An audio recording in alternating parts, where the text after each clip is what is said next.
कजरी के बड़ा महत्व होला होला कजरी के भाव हाय हाय हाय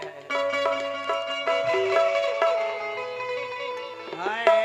अरे किरीमा झिम ये अभी सावन का महीना चलता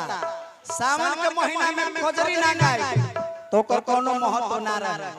हनुमान जी कैसा जाता है कैसा दुर्गा जी के पूजा करम तो शक्ति के प्राप्ति होई होई लक्ष्मी माई के पूजा करम धन के प्राप्ति होई होई सरस्वती माई के पूजा करम तो ज्ञान के प्राप्ति होई होई लेकिन ये भैया ये चाचा खाली पूजा कइला से ना